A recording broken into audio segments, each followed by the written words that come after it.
25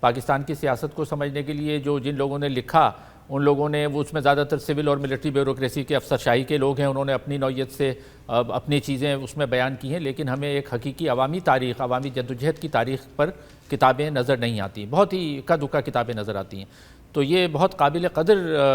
کوشش کامران اظہر علی کی ہے، جس کی جتنی تعریف کی جائے کم ہے، اور اس میں انہوں نے سب سے اچھی بات یہ ہے کہ تاریخی پس منظر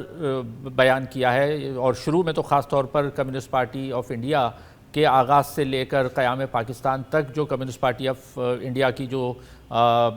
سیاست رہی، اور خاص طور پہ 1940 کے عشرے میں جو کمیونسٹ پارٹی آف انڈیا کی جو سیاست رہی، اس پہ خاصی سیر حاصل انہوں نے گفتگو کی ہے، جو ایک طرح سے بنیاد فراہم کرتی ہے اور ہمیں آگے کی سیاست کو سمجھنے کا موقع دیتی ہے۔ اور پھر 1950 اور 1960 کے عشرے کی بائیں بازو کی سیاست پر بھی بڑی تفصیل سے اس میں بات کی گئی ہے، اور وہ شخصیات جن کے بارے میں ہمیں دوسری جگہ پر مواد نہیں ملتا، مثلا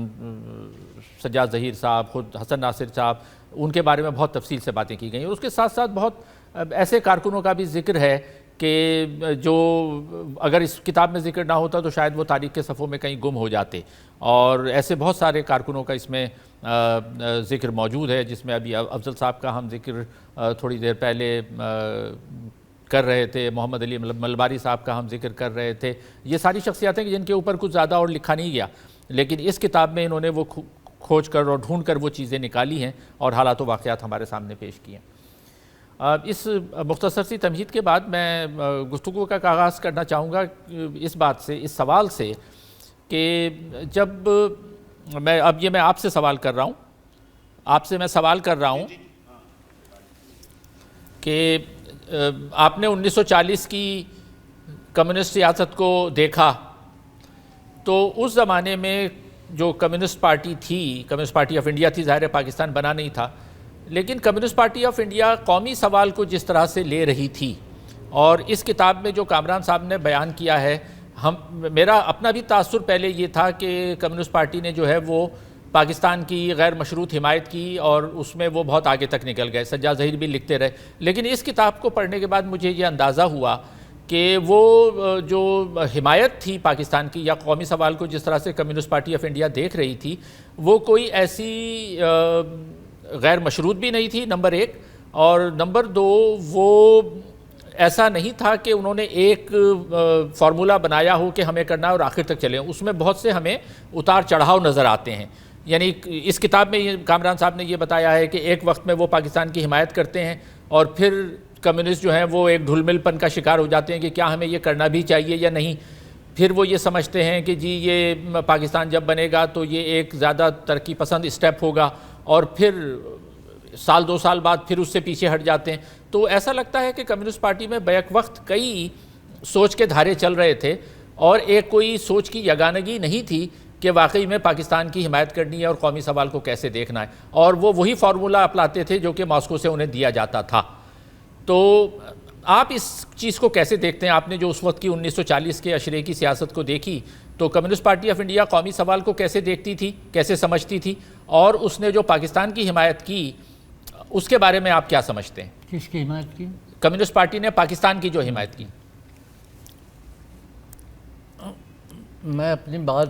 شروع کرنے سے پہلے تو اس کتاب کی اہمیت کا ذکر کروں گا کہ جب میرے ہاتھ میں یہ کتاب آئی، مجھے ہوری نے بھیجی، تو جیسے ہی میں نے شروع کی تو میں نے اسے مکمل ہی کر لیا۔ اچھا، پھر اس کے بعد میں نے اس کتاب کو لے کے فوراً میں ڈاکٹر جعفر کے پاس پہنچا۔ ڈاکٹر صاحب میری پوری سوانح عمری تحریر کر رہے ہیں، تو ہم نے جو اپنے تجربات اپنی اس 90 سال کی عمر میں دیکھے، اور سب سے خوشی کی بات تو یہ ہے کہ یہ کتاب کمیونسٹوں، کمیونسٹ پارٹی اور مارکسی نظریات کے متعلق ہے، اور ہم اپنی ابتدا سے لے کے اب تک ہم اس پر قائم ہیں، دائم ہیں، اور اس کی مارکسزم کی سچائی کو اور اس کے فلسفے کو ہم آج بھی تو ہم نے سب سے پہلے ڈاکٹر جعفر صاحب نے یہ کہا کہ آپ جو ہماری یادداشتیں لکھ رہے ہیں، ہمارے واقعات یہ لکھ رہے ہیں، تو ہم نے تو عملی زندگی وہاں گزاری ہے، تو ہم نے اس کا ذکر کیا اور آپ ہماری وہ لکھ رہے ہیں، لیکن اس کی سند کہ ہم نے جو دیکھا، جن پالیسیوں پہ عمل کیا، مطلب یہ ہے کہ 46 کی نیوی کی بغاوت کے سلسلے میں ہم نے وہاں وہ سارے واقعات اپنے آنکھوں سے دیکھے، اور جو وہاں کے کمیونسٹوں کا کردار تھا اور دوسری پارٹیوں کا تھا، یا اس کے بعد جو اس میں تبدیلی آئی اور اس میں یہ پاکستان کی حمایت کے سلسلے میں جو یہ صورتحال پیدا ہوئی، تو وہ عملی طور پہ پھر اس کے بعد جو بی ٹی رنوے کا دور آیا اور اس میں انجمن ترقی پسند مصنفین کا جو کردار رہا ہے، تو ہم برابر 48 کے ابتدا سے ہم اپنے پاکستان آنے تک 7-8 سال ہم برابر ان کی میٹنگوں میں جاتے رہے. وہ ساری چیزیں جو ہم نے لکھائی تھی تو اس کی ہم نے اپنی عملی زندگی میں وہ سب دیکھا تھا، تو وہ اس کی سند جو ہے وہ انہوں نے مہیا کر دی. تو جو ہمیں یہ کہنے میں کوئی بات نہیں ہے کہ مستند ہے میرا فرمایا ہوا. تو میں نے جو باتیں وہاں تحریر کی، میں اس کے 2-3 حوالے آپ کو دوں گا. ان کی آپ کے سوال کی طرف تو میں آؤں گا بعد میں، لیکن میں اس کے حوالے 2-3 دوں گا. کہ پاکستان بننے کے حوالے سے جو بات تھی، تو اس وقت ہم بالکل نوجوان تھے. 46 کی بات تھی، 14-15 سال کی عمر تھی، اور ہم ایک کارخانے میں ملازم تھے. اور جب یہ نیوی کی بغاوت جہاں سے شروع ہوئی ہے، بمبئی میں بیلٹ پیئر کا علاقہ کہلاتا ہے وہ، اور وہاں سے فائرنگ کی ابتدا ہوئی، اور اس کے قریب ہی ہم ایک کارخانے میں کام کرتے تھے. تو وہاں فائرنگ کی آواز آئی اور وہاں پہنچے، تو پھر ہم نے ساری صورتحال کو دیکھا کہ فوجی ادھر سے ادھر بھاگ رہے ہیں، اور وہ ریت کے مورچے بنائے جا رہے ہیں، اور یہ صورتحال ہے. پوری ایک سراسیمگی بمبئی میں پھیلی ہوئی تھی. وہ ساری صورتحال ہم نے اپنی آنکھوں سے دیکھی. اور وہ علاقہ جو تھا وہ بمبئی میں فورٹ کا علاقہ کہتا ہے، جو انگریزوں کا پورا ترتیب دیا ہوا تھا. وہاں بڑے بڑے اسٹور انگریزوں کے تھے، دکانیں انگریزوں کی تھی، اور وہ سب کچھ تھا. وہاں ہم کام کرتے تھے. تو اس کو ہم نے عملی صورت میں دیکھا، اور اس کو جس صورت سے عوام نے اس کو اون کیا اور جس صورت سے عوام نے اس کو سپورٹ کیا، تو اس میں بالکل وہی صورتحال پیدا ہوئی تھی جو ہم تاریخ میں اس سے پہلے جو بڑے واقعات ہندوستان کے دیکھتے ہیں کہ ہندو مسلم اتحاد کی 1857 کا، اس کی آپ مختلف آپ اس کی وہ کریں، لیکن اس میں یہ تھا کہ اس میں فرقہ واریت کا وہ گزر نہیں تھا. تو وہ ہم نے نیوی کی بغاوت میں دیکھا کہ کیا ہندو علاقے، کیا مسلم علاقے، اور سب جو تھے اس میں انوالو تھے. مجھے اور سوال بھی پوچھنے ہیں لوگوں سے. آپ کی طرف واپس آتے ہیں، ہم اور سوال لے لیں، اور سوال لے لیں، پھر ہم آپ کی طرف واپس آتے ہیں. اچھا ٹھیک ہے. اچھا کامران صاحب، میں آپ سے یہ جاننا چاہوں گا کہ آپ نے جب خاص طور پہ 1950 کے عشرے کا جو اس کتاب میں ذکر کیا ہے، اس کے ڈیٹا کلیکشن میں، یعنی جب آپ لوگوں سے انٹرویو کر رہے تھے، کچھ آپ وہاں گئے، لاہور میں آپ نے ذکر کیا ہے وہ خدیجہ عمر کا، ان کے گھر جانا، وہ سارے اس وقت کے آئی وٹنسز تھے. تو اس وقت یعنی جب آپ ڈیٹا کلیکٹ کر رہے تھے 50 کے عشرے کے بارے میں، تو اس ڈیٹا کلیکشن میں یعنی انٹرویوز میں یا مواد جمع کرنے میں آپ کو اس کتاب کی تیاری کے سلسلے میں کن چیلنجز یا مسائل کا سامنا کرنا پڑا کہ آپ کیا کیا چاہتے تھے، اس میں سے کیا کر پائے اور کیا نہیں کر پائے؟ جی، سب سے پہلے تو ڈاکٹر صاحبہ بہت شکریہ آپ کا کہ آپ نے مدعو کیا اور ہم لوگ کو موقع دیا، اور شکریہ ڈاکٹر صاحب آپ کا بھی. یہ جو میتھڈالوجی کا مسئلہ ہے اور جو مواد کا مسئلہ ہے، یہ بہت گمبھیر ہے. کیونکہ ہمارے پاس، جیسے کہ آپ نے پہلے فرمایا ڈاکٹر صاحب، کہ لوگوں نے شاید سوانح عمریاں یا کچھ لکھی ہیں، لیکن وہ بہت ہی نجی حوالے سے لکھی ہے، اور وہ ہیں بھی نہیں بہت زیادہ. کہیں آپ کو کوئی پرچہ مل جائے گا، کوئی مقالہ مل جائے گا. ویسے کوئی مستند، اگر سجاد ظہیر نے لکھا تو وہ روشنائی، وہ انہوں نے ترقی پسند مصنفین کے حوالے سے لکھا، سیاسی حوالے سے. ایک گیپ ہے اس زمانے میں، خاصے لوگوں نے نہیں لکھا. سبتے صاحب کی چیزیں بھی بعد میں چھپیں، جو ڈاکٹر جعفر نے چھاپیں، اور وہ بھی کیونکہ انہوں نے جو ہے وہ ماضی کے مزار اور موسیٰ سے مارکس تک انہوں نے مختلف چیزیں، تو یہ مشکل تھی. مجھے جو سب سے زیادہ جو مواد ملا وہ برٹش لائبریری میں اور امریکہ میں جو نیشنل آرکائیوز ہیں وہاں ملا، اور وہ اس لیے ملا کہ یہاں سے باضابطہ جو برٹش ایمبیسی کے اندر اور امریکن ایمبیسی کے اندر جو ان کے پولیٹیکل آفیسرز ہوتے تھے وہ یہاں سے مراسلے بھیجتے تھے. خاص طور پہ اس زمانے میں آپ کو تو پتہ ہے، ہم سب کو پتہ ہے کہ ایک وہ کولڈ وار شروع ہو چکی تھی اور کمیونزم کا خوف ہو نہ ہو ایک ہوا ضرور تھا. تو ان کا ایک تھا کہ یہاں جو بھی ایکٹیویٹیز ہو رہی ہیں اس کی وہ بہت جلدی اس کے وہ بڑی بڑی رپورٹس ہوتی تھیں اور بہت ڈیٹیل رپورٹس ہوتی تھیں. یعنی کہ میرا تو یہ اندازہ ہے کہ جو پاکستانی جو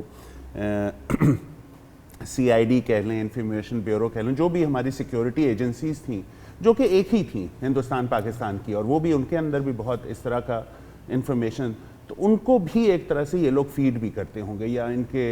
کیونکہ یہ میں نے بھی کتاب میں بھی لکھا ہے اور یہ وہیں سے پتہ چلا کہ لیاقت علی خان صاحب کو بھی نہیں پتہ تھا اور کچھ اس طرح کے ڈیپیوٹی منسٹرز اور سیکریٹریز کے لیول پہ لیزوں بھی تھا برٹش اینڈ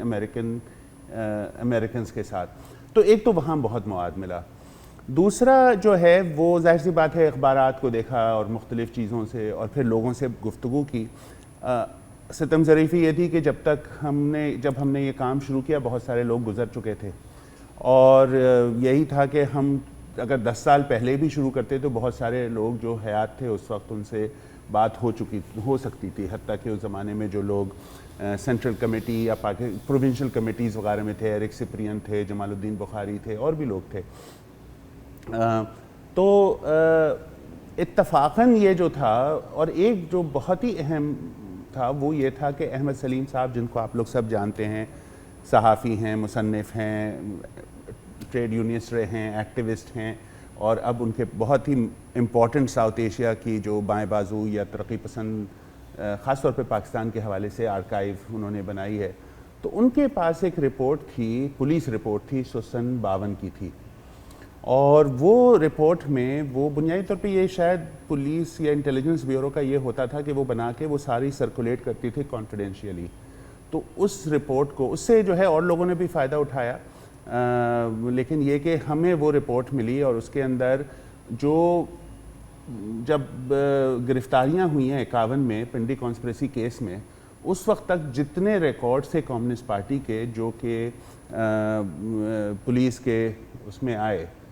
تحویل میں آئے، انہوں نے اس کو ٹرانسلیٹ کر کے سرکولیٹ کیا. اب ظاہر سی بات ہے ٹرانسلیشن کا ایک اپنا مسئلہ ہوتا ہے، رائٹ، کہ اس میں کیا لکھا گیا، لیکن جو بھی سرکولر تھے، چاہے وہ سندھ کے حوالے سے ہوں، چاہے وہ پنجاب کی سینٹرل کمیٹی، یعنی پاکستان کی سینٹرل کمیٹی جو اس وقت لاہور میں تھی کمیونسٹ پارٹی کی، یا وہ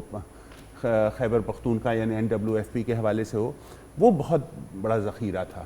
اور اس کے اندر جو ہے وہ نہ صرف لوگوں کے نام تھے اور یہ سرکولرز جو بھیجے جاتے کہ اب تم یہ کرو، اب یوں کرو، یوں نہ کرو، بلکہ نام کے علاوہ کس کو کتنے پیسے دینے چاہیے، کتنے لوگ جیل میں ہیں، کون کون لوگ جو ہیں وہ کمیٹی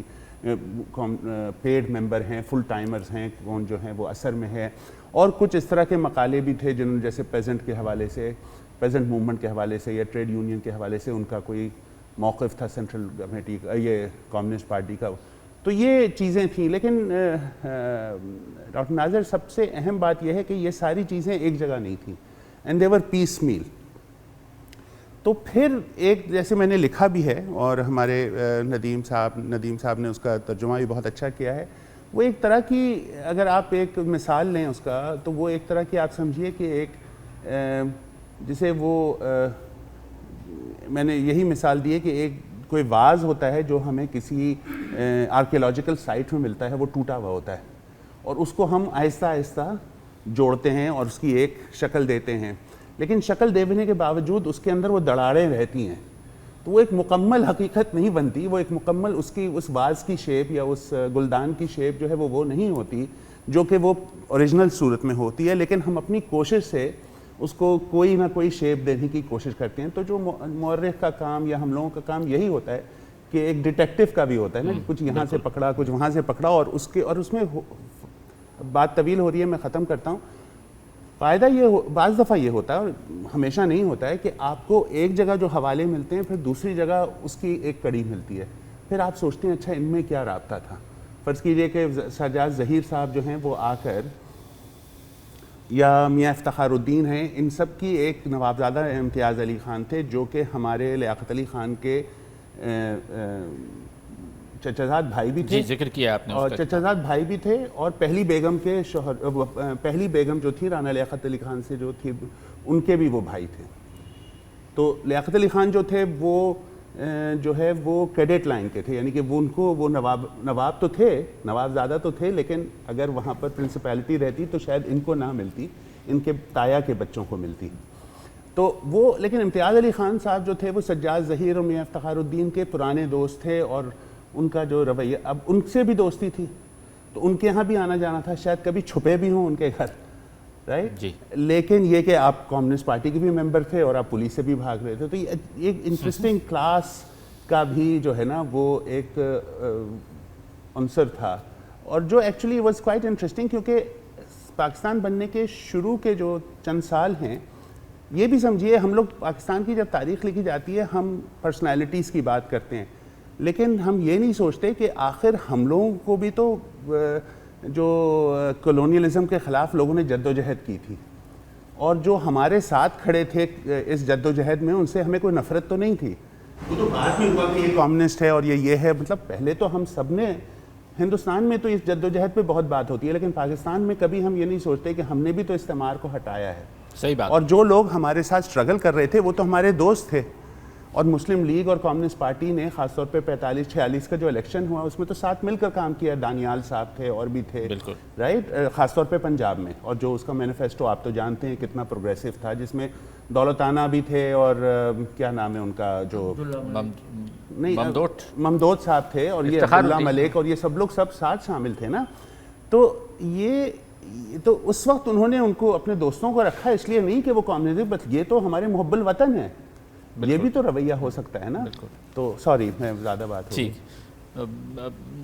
ندیم بھائی، ندیم اختر صاحب، میں آپ سے یہ جاننا چاہوں گا، آپ نے کتاب کا ترجمہ کیا ہے، ظاہر ہے کتاب کا ترجمہ کرتے ہوئے تو بار بار اس کو پڑھنا پڑا ہوگا، کیونکہ میرا تو طریقہ یہ ہوتا ہے کہ ترجمہ کرنے سے پہلے خود کتاب کو پورا پڑھو پھر ترجمہ کرنا شروع کرو. تو کم از کم 2 مرتبہ آپ نے اس کتاب کو پڑھا ہوگا، بلکہ کئی مرتبہ پڑھا ہوگا. اس کتاب میں جو 1960 کی پاکستان میں بائیں بازو کی سیاست کا ذکر ہے، اور خاص طور پہ جو سوویت یونین اور چین کے درمیان جو تنازع شروع ہو گیا تھا، جو کہ زیادہ شارپ ہو گیا شاید 1962 میں چین بھارت جنگ کے بعد، انڈیا کی بھی پارٹی کمیونسٹ پارٹی تقسیم ہوئی، یہاں بھی وہ اثرات ہوئے. اور آپ چونکہ 60 کے عشرے میں اور خاص طور پہ 65 سے 70 کے درمیان خاصا ایکٹیولی بائیں بازو کی سیاست سے آپ وابستہ رہے، تو جو چیزیں انہوں نے اس کتاب میں بیان کی ہیں ان کو آپ ایک اگر مترجم کی حیثیت سے نہیں بلکہ آپ انڈیپینڈنٹ آبزرور کی حیثیت سے اگر آپ اس کو دیکھیں تو آپ کیا سمجھتے ہیں کہ انہوں نے کس حد تک اس چیپٹر سے 1960 کے عشرے کی بائیں بازو کی پاکستانی سیاست سے انصاف کیا ہے؟ کامران صاحب نے. شکریہ، آپ نے مجھے دعوت دی.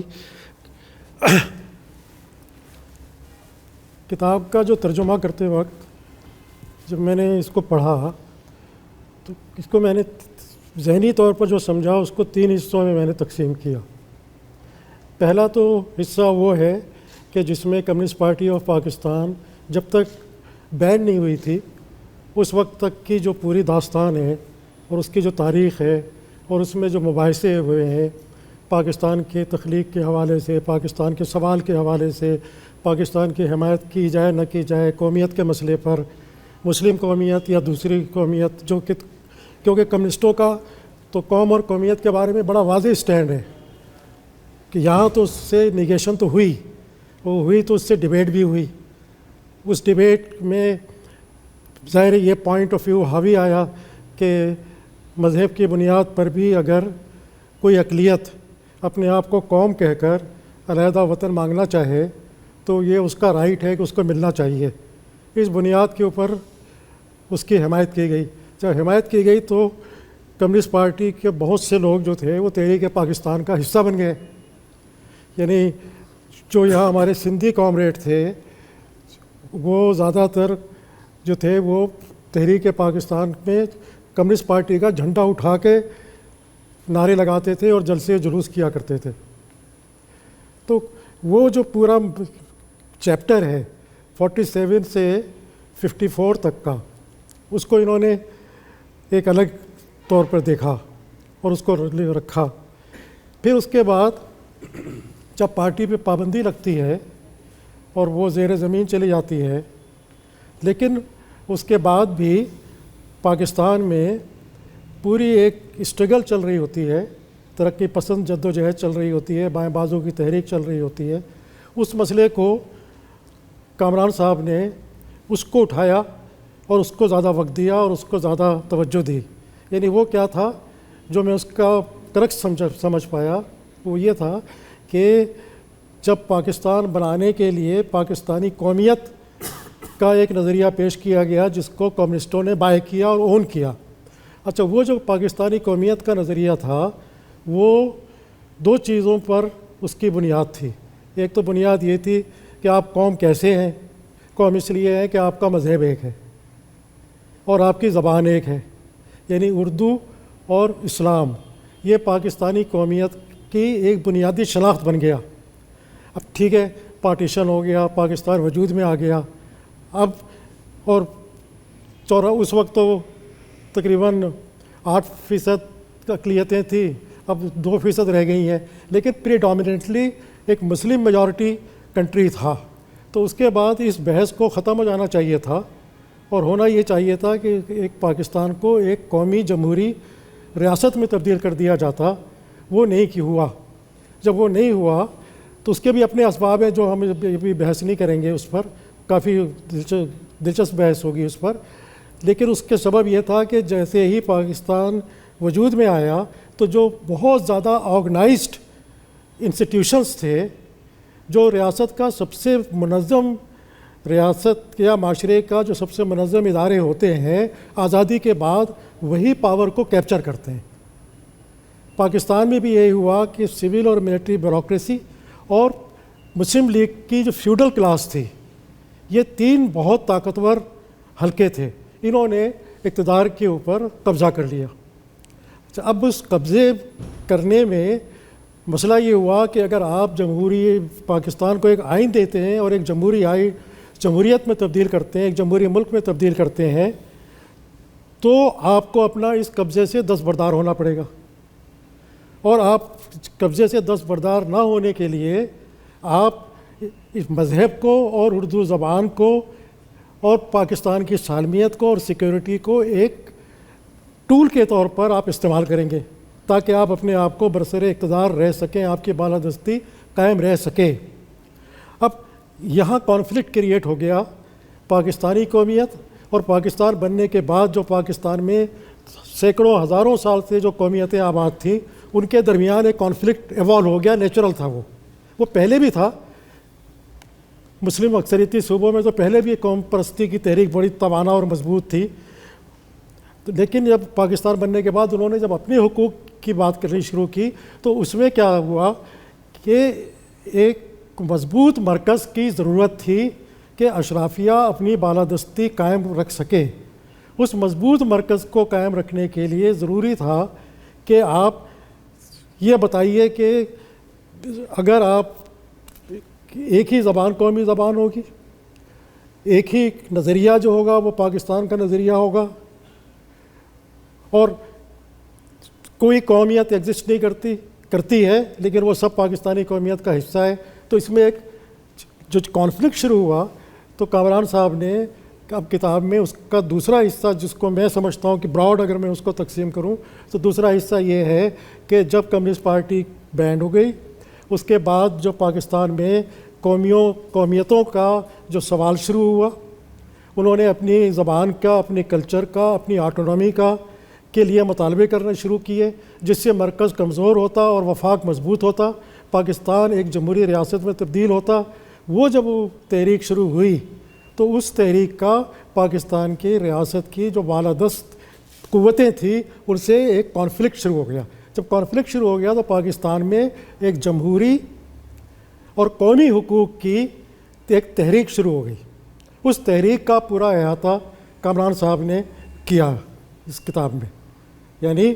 اس میں کمیونسٹ آپ کو پیچھے نظر آئے گا کہیں، لیکن تحریک جو ہے وہ ان حقوق کی تحریک میں وہ پیش نظر آئے گا، مختلف پارٹیوں میں شامل ہو کر اس تحریک کو وہ آگے بڑھاتا ہوا نظر آئے گا، لیکن وہ تحریک ایک موجود تھی جس کا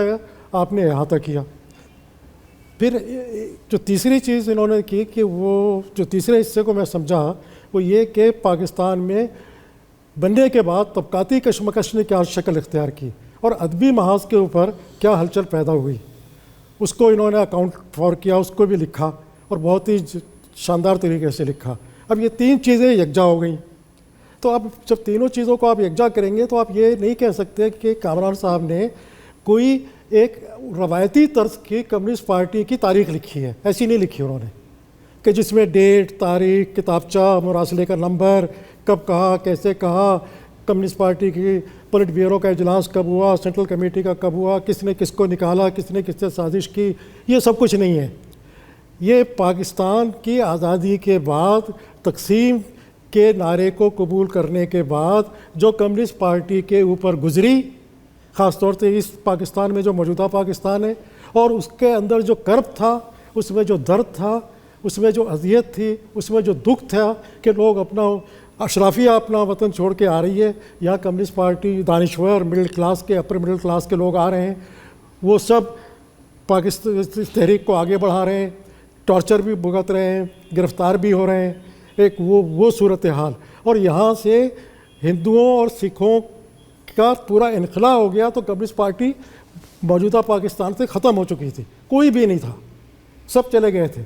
اکا دکا لوگ پنجاب میں سکھ رہ گئے ہوں گے، کمیونسٹ پارٹی کے جو رکن ہوا کرتے تھے، ایکٹیوسٹ ہوا کرتے تھے، یا سندھ میں کچھ ہندو رہ گئے ہوں گے، باقی 100% مائیگریشن تو پنجاب سے ہو گئی، وہاں تو پارٹی بالکل ہی ختم ہو گئی۔ اب اس کو دوبارہ سے بلڈ کرنے کے لیے جو وہاں سے لوگ آئے تو ظاہر سی بات ہے ان کے اپنے مسائل تھے، ان کے اپنے ثقافتی مسائل تھے، ان کے اپنے ذہنی مسائل تھے، ان کے اپنے تہذیبی مسائل تھے۔ جس ملک میں آئے، جو نیا ملک تخلیق کیا، جس کے لیے انہوں نے اپنے نعرے بھی لگائے تھے اور سپورٹ بھی کیا تھا، وہاں آ کے نئے سرے سے اپنے آپ کو ایڈجسٹ کرنا ایک بڑا مسئلہ تھا۔ کچھ نے ایڈجسٹ کیا، کچھ نے اپنی جانیں دیں، کچھ واپس چلے گئے۔ پھر جب یہاں کیا سماج نے ارتقا کیا تو کچھ جو لوگ یہاں اس تحریکوں میں پیدا ہوئے ان سے ان کا کانفلکٹ ہوا، اور اتنا کانفلکٹ ہوا کہ ابھی تک بہت کانفلکٹ موجود ہے۔ جو لوگ دنیا میں نہیں ہیں ان پر بھی شکایت ہے کہ وہ غداری کر گئے، کسی کو یہ شکایت ہے کہ انہوں نے آ کے یہاں سے امپورٹڈ کلچر کو تھوپنے کی کوشش کی۔ وہ ایک ایسا خلا تھا کہ جس خلا کو پر کرنے کے لیے وہ لوگ جو آئے تھے وہ بالکل مطلب دیانتداری سے انہوں نے کام کیا تھا۔ تو میں یہ سمجھتا ہوں ناظر بھائی کہ یہ جو کتاب ہے نا، یہ ایک قسم کی ایک مطلب میں جب اس کو پڑھا تو مجھے لگا جیسے میں کوئی ایک ناول پڑھ رہا ہوں جس میں ایک کرب ہے اور ایک اضطراب ہے لکھنے والے کے اندر، کہ وہ کس درد کو محسوس کر کے یہ لکھ رہا ہے۔ آپ دیکھیے نا، جیسے چیپٹر شروع ہوتے ہیں تو جن اشعار سے شروع ہوتے ہیں وہ پوری ایک کیفیت ہے جو بیان ہو رہی ہے اس میں۔ پھر جس طرح سے حسن ناصر کے خطوط ہیں اس کے اندر پڑھیے تو آپ کو آنکھوں میں آنسو آئیں گے، ان کی والدہ کے خطوط پڑھیے، ان کے پڑھیں، ٹارچر کی چیزیں دیکھیں کہ کس طرح سے ٹارچر کیا، تو ایسا لگ رہا ہے کہ رائٹر جو ہے وہ خود اس کو محسوس کر رہا ہے اور اس کو نریٹ کر رہا ہے، اور اس کو ایک بائیں بازو کا استعارے کو کام میں لاتے ہوئے، بائیں بازو کی جد و جہد کو کام میں لاتے ہوئے وہ دراصل ایک اس زمانے کی پوری جو کیفیت گزری ہے بائیں بازو کے لوگوں پر، اس کو ایک طویل افسانے یا طویل ناول کی شکل میں بیان کرنے کی کوشش کر رہا ہے۔ جو اس کا اصل جو اس کے اندر احساس ہے، کیفیت ہے، وہ یہ ہے پڑھنے کے بعد جو مجھے محسوس ہوئی۔ جی شکریہ۔ ٹھیک ہے، بہت شکریہ، بہت اچھا، بہت اعلیٰ گفتگو۔ بہت اچھی گفتگو۔ ڈاکٹر صاحبہ، میں آپ سے یہ جاننا چاہوں گا ادب کے حوالے سے، اس میں ایک پورا ایک چیپٹر ہے ان کا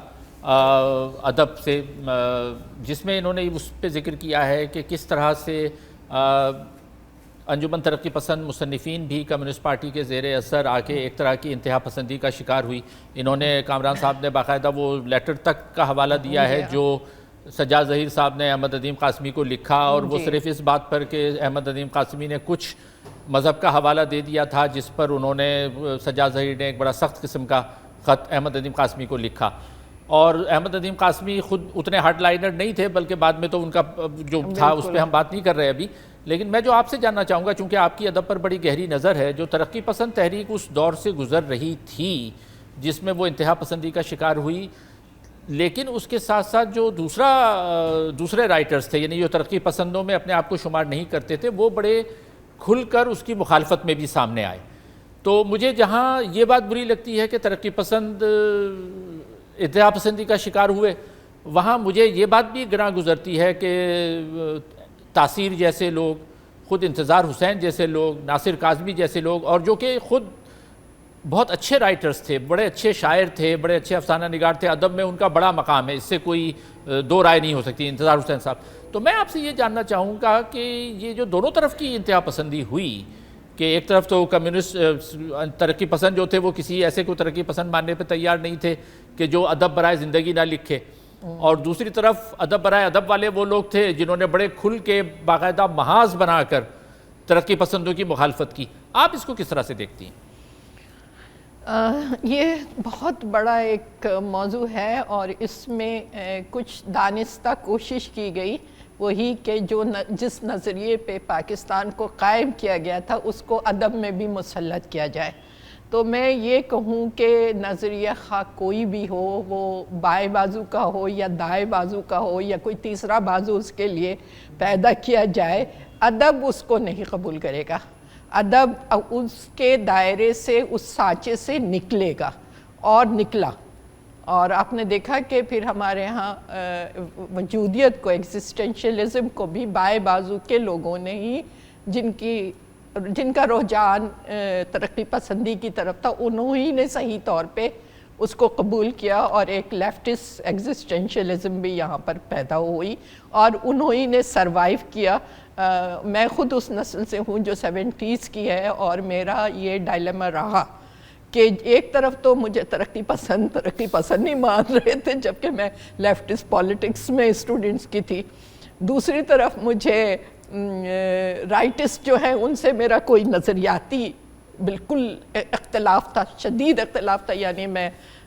سلیم احمد اور اپنے حسن عسکری اس گروپ میں شامل ہی نہیں ہو سکتی تھی. حد تو حد یہ ہے کہ جو پنجاب کا لیفٹسٹ جو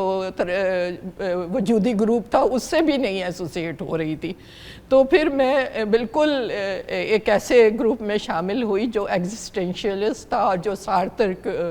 نظریات کا پرچار کر رہا تھا. تو یہ بہت اچھی بات ہے کہ اس بحث کو اٹھایا گیا اس میں. اور لیکن ترقی پسندوں کا بہت بڑا کنٹریبیوشن ہے، کیونکہ کسی بھی تحریک کو جب سپورٹ ملتی ہے تو ان کے انٹلیکچوئل سے اور لکھنے والوں سے ملتی ہے. تو کمیونسٹ تحریک کو اور سوشلزم کو جو طاقت ملی ہے وہ انہی لکھنے والوں سے ملی ہے. اور آپ جو ہم شعراء تھے اس وقت کے جو لیفٹسٹ لکھنے والے تھے، انہوں نے آج تک ان کے بدعمالیوں پر بھی پردہ ڈالا ہوا ہے. اور جو رائٹسٹ ہیں انہوں نے بہت کوشش بھی کی ہے، لیکن آج بھی یہ بات مانی جاتی ہے کہ جو تنقید، جو تحقیق، جو ٹرینڈ انہوں نے سیٹ کیا وہ بہت مضبوط تھا، اور اب تک اس کی اثرات چل رہے ہیں ادب میں. یہ تو ایک بات ہے جو میں نے، اور اس کے لیے میں ان کو مبارکباد دیتی ہوں کہ اس ٹاپک کو، یہ بات اچھی ہے کہ جب انہوں نے ایک کمیونسٹ تحریک اور کمیونسٹ تاریخ یا کمیونسٹ اینتھروپولوجی لکھی، تو انہوں نے ادب کو اس میں جو ہونا چاہیے تھا ایز اینتھروپولوجسٹ، اگر یہ اس کو شامل نہ کرتے تو میں ان سے سوال کرتی. لیکن میرے پاس ایک سوال ہے کہ یہ تو لیفٹ کے ہی لوگ تھے جو عورتوں کو سامنے لائے، اور پہلی مرتبہ بر صغیر کی خواتین بالکل برابری کے مقام پر، کامریڈ ہونے کے مقام پر، کامریڈ ہی کہلاتی تھی، ان کے ساتھ آئی. تو کیا آپ نے ان کو وہ حصہ دیا یا عام تاریخ دانوں کی طرح آپ نے بھی ان کو حاشیے مارجنلائز کر دیا، حاشیے میں خواتین کو بھی؟ کہ بالکل یہ تنقید بالکل درست ہے. دیکھیے بات یہ ہے کہ ہمارے ہاں، اور جو ہے وہ صحیح کہہ رہی ہیں، جو جب تاریخ لکھی جاتی ہے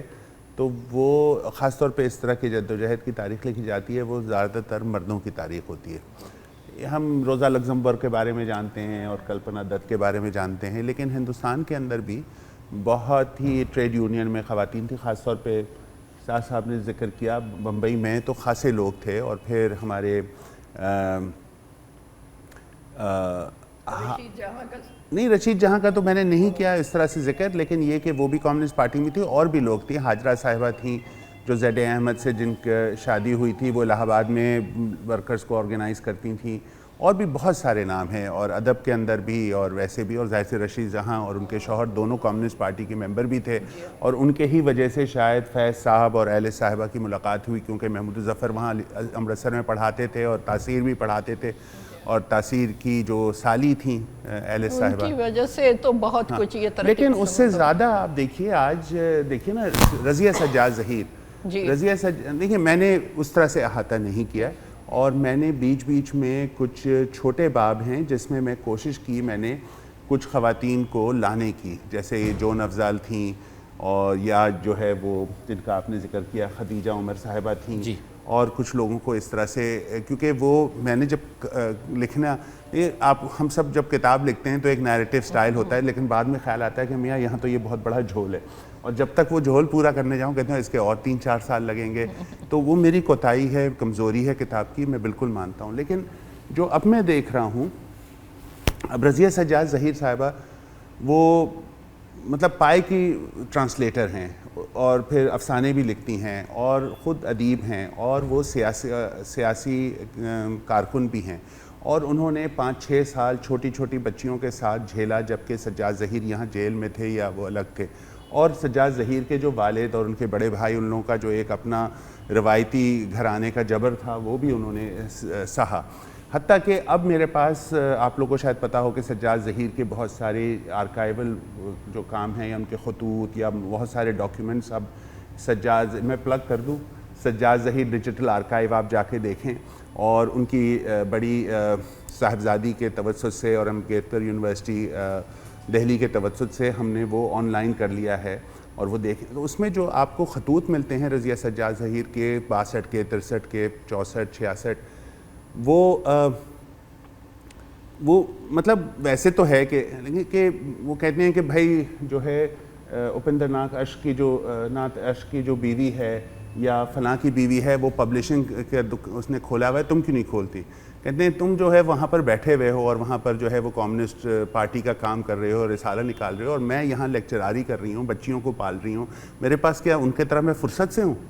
یعنی کہ وہ جو ایک جو even in communist house hold کے اندر کی اپنی جو ایک ہائرارکی ہے، جینڈرڈ ہائرارکی ہے، اس کا اتنا زبردست وہ طریقے سے وہ بیان کرتی ہیں. شاید وہ کبھی نہیں چاہتی ہوں کہ یہ خطوط کوئی پڑھے، لیکن آپ وہ خطوط پڑھیں تو اسے اندازہ ہوتا ہے کہ ہمارے ہاں جو بائیں بازو کی سیاست ہو، جو ترقی پسند جن کے آپ کہہ رہے ہیں جنہوں نے عورتوں کو حقوق دیا، ان کی نجی زندگیاں جو تھیں وہ ایک مڈل کلاس اشرافیہ کی زندگیاں تھیں. بلکہ ایک جگہ رضیہ سجاد ظہیر یہ کہتی ہیں کہ تم اور فیض جو ہے، میں نے بلکہ وہ کوٹ بھی کیا ہے، تم اور فیض جو ہے، اور یہ 73 میں سجاد ظہیر نمبر نکلا تھا کسی رسالے کا، اس میں سے میں نے اخذ کیا ہے کہ تم لوگ جو ہے 3 گز 6 گز آ کے چلتے رہتے ہو، کبھی تم نے مڑ کے بھی دیکھا کہ میں اور ایلس جو پیچھے چل رہی ہیں اور ہمارے آنکھ میں آنسو، تم کبھی احساس بھی ہوا کہ ہم کس کرب میں ہیں اور ہم کیا کر رہے ہیں؟ تو پوائنٹ اس کہ یہ بھی ایک میری تو غلطی ہے، لیکن ہمارے ہاں جو، اور ہم سب اس عمر کے جسے کہنا چاہیے اس اتنے عمر کے ہیں کہ ہم سب جانتے ہیں کہ ہماری اپنی نجی زندگیوں میں بھی، لیکن ہم ایسے لوگوں کو جانتے ہیں جو کہ اس ملک میں بہت بڑے ترقی پسند لوگ تھے، جن کی اپنی نجی زندگی میں کس طرح سے کیا ہوتا تھا. تو عورتوں کے معاملے پہ اور جینڈر کے معاملے میں مرد کا جو کردار ہے یہ تو بہت ہی اس کی بہت، اور آپ کا کام، زائدہ حنا کا کام اور لوگوں کا کام جو ہے، ہماری کیا نام ہے غزر صاحب، فہمیدہ ریاض کا، لیکن سیدہ غزر کا، آپ لوگوں کا کام جو ہے وہ ایک طرح سے کریکٹیو ہے اور ایک طرح سے انٹرنل کرٹیک، کیونکہ آپ اس ترقی پسند تحریک میں شامل بھی رہی ہیں، لیکن as a gendered voice, as a female voice ایک تنقید بھی ہے کہ آپ لوگ کی جو پیٹریارکی ہے یا آپ لوگ کی ہے اس کو جو ہے آپ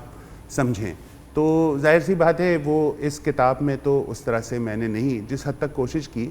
لیکن یہ کہ آپ کی بالکل تنقید درست ہے، میں مانتا ہوں اس بات کو۔ شکریہ۔ اگر کوئی آڈینس سے سوال کرنا چاہے۔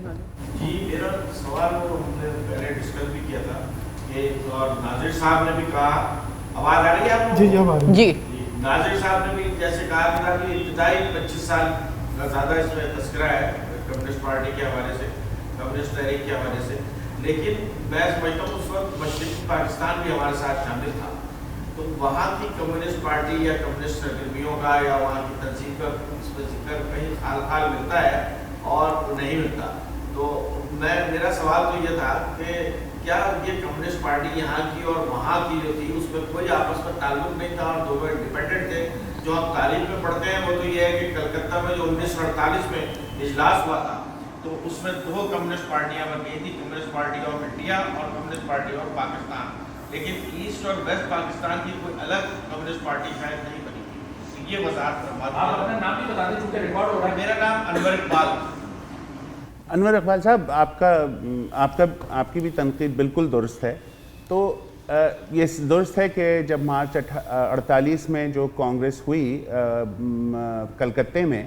فروری مارچ میں 48 کے، تو وہ اس وقت 2 کمیونسٹ پارٹی بنی، communist party of Pakistan, communist party of India. اور یہاں سے جو ویسٹ پاکستان جو اس وقت ہوگا یا اس وقت اس میں سے، یعنی کہ جو ویسٹ پاکستان اس وقت 1 یونٹ تو تھا نہیں، ہم ویسٹ پاکستان نہیں کہتے تھے، جو بھی، تو یہاں سے 3 لوگ گئے تھے، ایرک سپرین گئے تھے، عطا صاحب گئے تھے اور جمال الدین بخاری گئے تھے، یہ 3 لوگ یہاں سے گئے تھے۔ اور لیکن بنگال سے کوئی 30 کے قریب گئے تھے، اور جو بنگال جو مشرقی بنگال ہے وہ کسی حد تک مغربی بنگال کی جو کمیونسٹ پارٹی ہے اس کے ہی تابع تھا، تو وہاں کی جو قیادت ہے وہ طے نہیں ہوئی تھی کلکتے میں، صرف جسے اب ہم مغربی پاکستان کا حصہ کہتے ہیں وہاں کی قیادت طے ہوئی تھی، اور وہ پہلے ہی فیصلہ ہو گیا تھا۔ فیصلہ یہ ہوا تھا، اور وہ ہم نے پوری مکمل بحث نہیں کی کہ قومی سوال پہ کس طرح سے قلابازیاں کھائیں، ناظر صاحب نے بات کی تھی کہ آخر میں انہوں نے جبراً کہا کہ بھائی آپ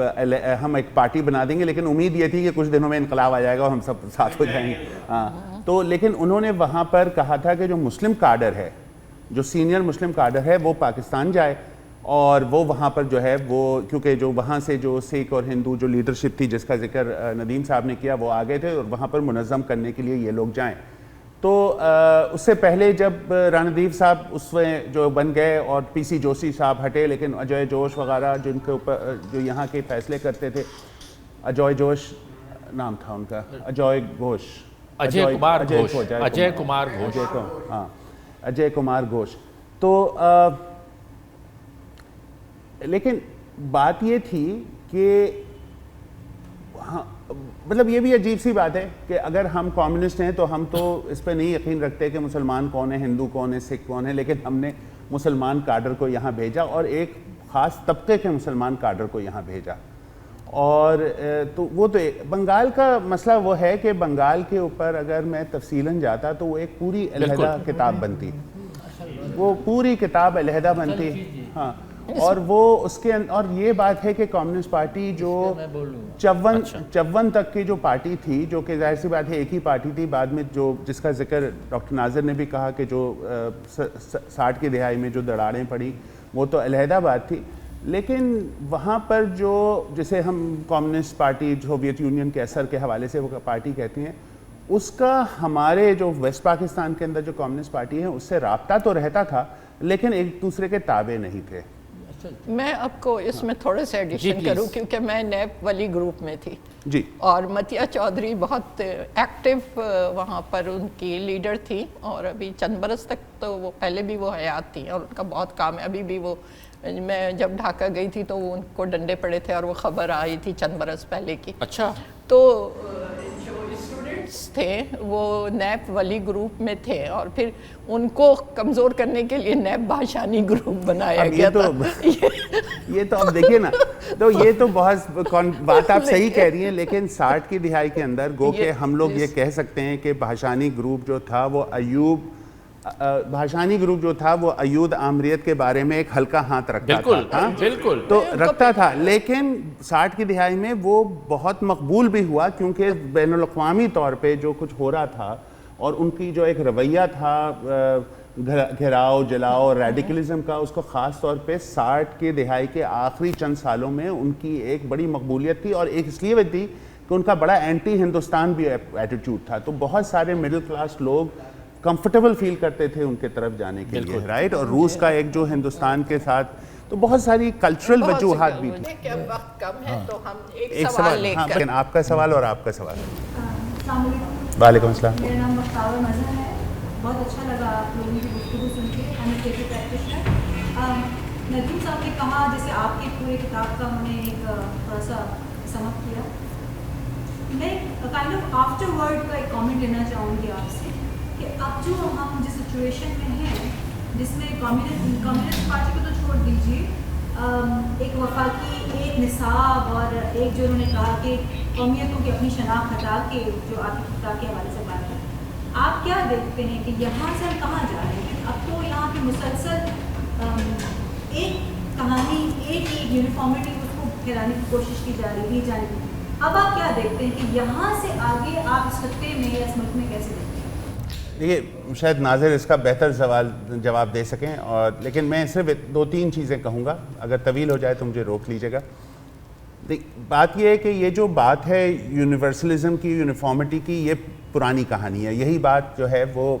ندیم صاحب بھی کہہ رہے تھے، وہ جو وفاق کا اور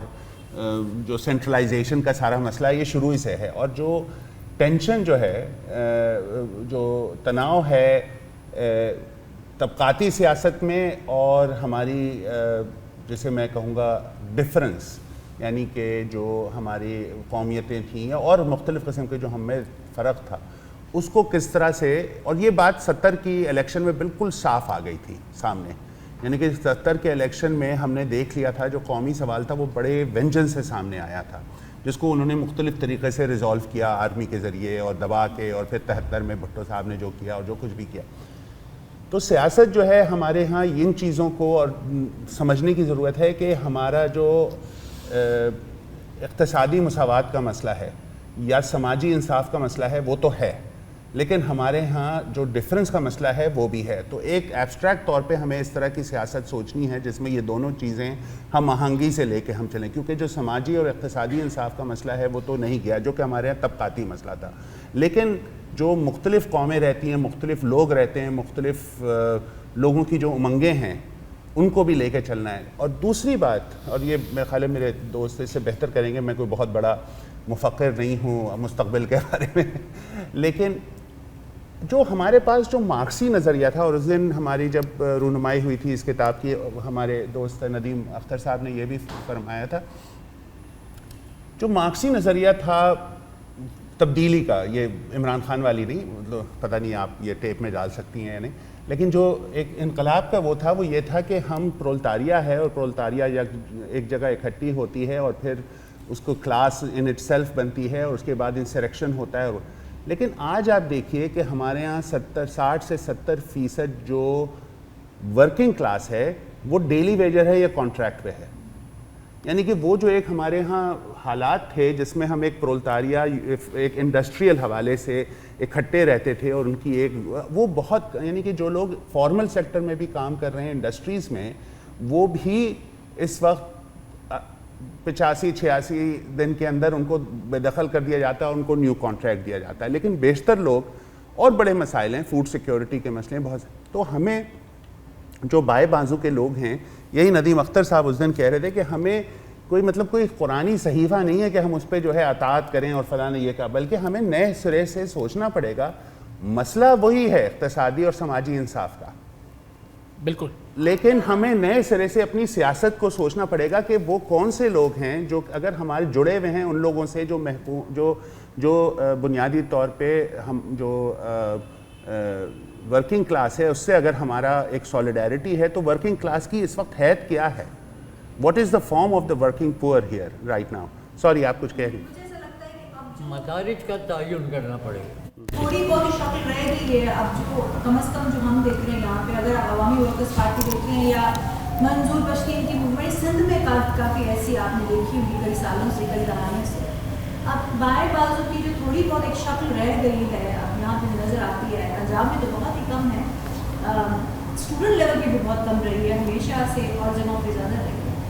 آپ کے خیال میں یہ بھی بس اب جو بائیں بازو کی جو تحریکیں ہیں وہ اسی شکل میں رہ گئی اور اسی طرح سے چلتی رہیں گی یا کہیں چل؟ یہ تو لمبا سوال ہے بی بی, لیکن یہ کہ ہمیں دیکھیں نا, اگر اس وقت کراچی بچاؤ تحریک جو ہے بے دخلیوں کے لیے کام کر رہے ہیں, کچھ لوگ جو ہیں وہ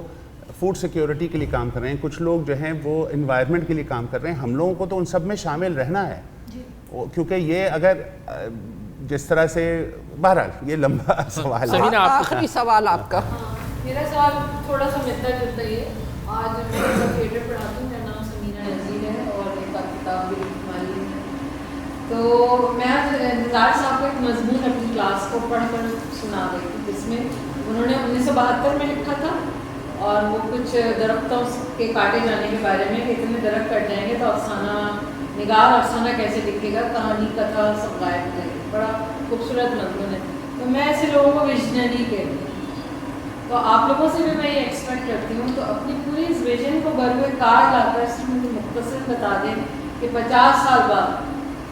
ہم پاکستان کو کہاں دیکھیں, آپ پاکستان کو. بس ایک دو جملے میں بتا دیجیے. سوویت یونین کے ٹوٹنے کے بعد میں نے پیشگوئی کرنا چھوڑ دی. پھر بھی آپ کچھ تو سوچتے ہو. دیکھیے بولیے آپ بتائیں. دیکھیے میں نے 2 مرتبہ پاکستان چھوڑا اور میں دونوں مرتبہ واپس آ گئی اپنی شناخت کو تلاش کر. دیکھیے اس طرح سے سوچیے, تاریخی طور پہ سوچیے. میں خود نہیں کہہ رہا ہوں, میں تو جو پڑھتا ہوں اس کو آپ کو بتا رہا ہوں کہ 19ویں صدی کے شروع میں فرانسیسی انقلاب کا ایک اثر تھا, اور لوگ خواب دیکھتے تھے ایک جمہوری مستقبل کا. 20ویں صدی کے شروع میں پہلی جنگ عظیم کے علاوہ ہمارے اوپر سوویت یونین کے انقلاب کا ایک اثر تھا. ہم ایک مساواتی دنیا کے بارے میں خواب دیکھ سکتے تھے. 21ویں صدی کے شروع میں ہمارے پاس ایسے کوئی خواب رہ نہیں گئے. یہ ایک بہت بڑا المیہ ہے, اور خاص طور پہ 1989 کے بعد جو ہمارے تھوڑے بہت خواب تھے, اور ہمیں سب تنقید کر سکتے ہیں, ناظر بیٹھے, میں بیٹھ رہا ہوں, ندیم صاحب بیٹھے, ہم سب جو ہیں وہ اس سوشلسٹ ایکسپیریمنٹ کی تنقید بھرپور کر سکتے ہیں. ہم ان میں سے نہیں ہے کہ وہ تقلیدی قسم کے ہیں, لیکن اس کے باوجود ہمارے پاس وہ جو ایک یوٹوپک ویژن تھا وہ اب نیو لبرلزم اور انفرادیت اور انڈیویجولزم کے شکل میں. تو ہمیں نئے سرے سے جوڑ کر ایک مستقبل کی سیاست کا سوچنا ہے, جہاں ظاہر سی بات ہے ایک جو ہماری ماحولیاتی مسئلہ ہے, کلائمیٹ کا مسئلہ ہے, یہ بہت ہی بنیادی ہے. اگر ہم ایز اے اسپیشیز ہی نہیں رہیں گے تو مستقبل کا کیا سوچیں. دوسری بات جو ہے, جس طرح سے 18ویں اور 19ویں صدی میں مارکس کس چیز کی پیداوار ہے, مارکس تو انڈسٹریل ریولوشن کی پیداوار ہے. ایک موقع آیا کہ اس کو وہاں پر ان چیزوں کو, کیونکہ جب پرولتاریہ ہی نہیں تھی تو مارکس کی ضرورت نہیں تھی, وہ اسی کا. آج کے دور میں ہم ایک ایسے دور سے گزر رہے ہیں جہاں اسی طریقے کا ایک سماجی انقلاب آ رہا ہے, اور ہم نہیں جانتے کہ یہ اے آئی اور ان سب چیزوں کے ذریعے کس قسم کی سوشل ریلیشنز ہوں, پروڈکشن کے فارمز ہوں, اور کس طرح کے ہم جو ہیں وہ کام کرنے والے پیدا کریں گے. تو یہ بہت ساری اوپن کویسچنز ہیں جس کے اوپر ہم لوگوں کو سیریسلی, نعرے بازی سے نہیں اور صرف یہ کہنے سے کہ فلاں لے لو اور فلاں نے یہ کہا اور اس چیپٹر میں یہ لکھا ہے. ندیم صاحب نے وہ یہی بات کرتے کہ ہم نے نئے سرے سے سوچنا ہے. لیکن میرے ذہن میں, اور میں میرے خیال غلط ہو سکتا ہوں, میرے لیے سٹل جو بنیادی مسئلہ ہے وہ سماجی اور اقتصادی انصاف کا ہے. اب وہ ایک میری آئیڈیالوجیکل پوزیشن ہے, وہ اس سے لوگ اختلاف کر سکتے ہیں. ٹھیک ہے, اب آپ وائنڈ اپ کریں. بہت شکریہ.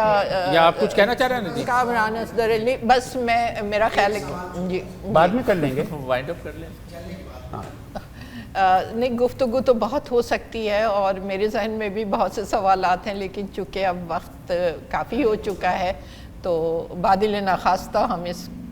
پروگرام کو ختم کر رہے ہیں, کیونکہ ماشاءاللہ اب سب لوگ بہت سوچنے والے اور بہت تجربہ کار لوگ ہیں, اور سب کے ذاتی تجربے بھی ہیں اور سب کی فکری وسعتیں بھی ہیں, مگر ایک وقت میں سمیٹنا بہت مشکل ہے. زندہ صحبت باقی, پھر کسی وقت اسی موضوع پر ہم ملیں گے اور گفتگو ہوگی.